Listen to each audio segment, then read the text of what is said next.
What's up, guys? It's Thomas from THP Fitness, your personal trainer. Should you have low carbs or should you have high carbs? That is the question. So the problem is there's a lot of confusion out there. There's a lot of different preferences and strategies, and a lot of the times people make it harder because when they try something that works for them, they feel so good that they're gonna push it like this is the only way to go. So the goal of this video today is to bring some clarity to this topic, explain how they work, and why they work. So our body uses something called the Krebs cycle to burn carbohydrates and fats. Now for that Krebs cycle to run best, acetyl coenzyme A likes to join with a compound called oxaloacetate. Oxaloacetate is a byproduct of carbohydrate metabolism.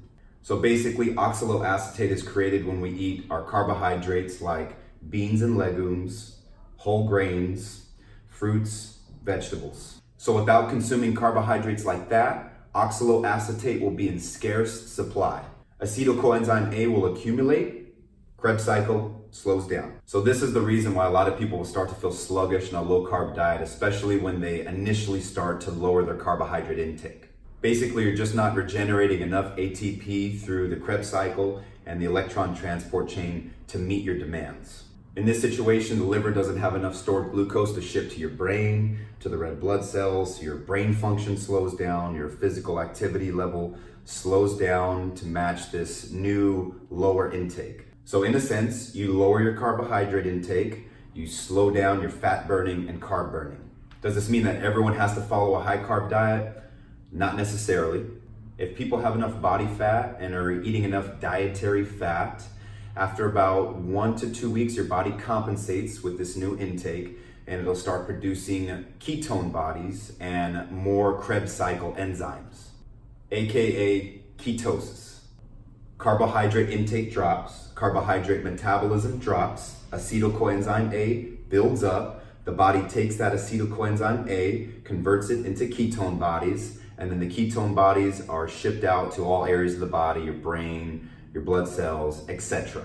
At this point, the acetyl coenzyme A is more usable even though there's less oxaloacetate. This is the body's fat adaptation. When this happens, some people feel really good, lots of energy, lots of vitality, and sometimes other people don't feel good. For one person, the high carb intake might be better, and for the other person, the low carb intake might be better. Remember, there's no one-size-fits-all approach, and even though fat does burn in the Krebs cycle, it doesn't mean that everyone needs a lot of carbs to thrive. There's a lot of factors to take into account when you want to try to choose a specific strategy. Your own social life, your activity levels, whether you're really active and putting out a lot of energy, maybe you need those carbohydrates, your own personal preference. My advice to you is to try them. If you're very curious about it, it can't hurt to experiment a little bit. And when you do try it, pay attention to your energy levels, other health indicators like your mood, how you're sleeping, your overall sense of well-being, and you want to figure out which one works for you.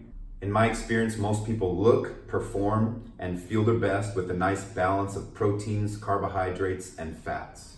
If you're curious, check the comments. I provided what a low carbohydrate intake diet looks like and what a high carbohydrate intake diet looks like. Get out there and figure out what's best for you. If this pro tip helps you or maybe someone you know, tag someone and share the health. This is Thomas from THP Fitness. I'll see you guys soon.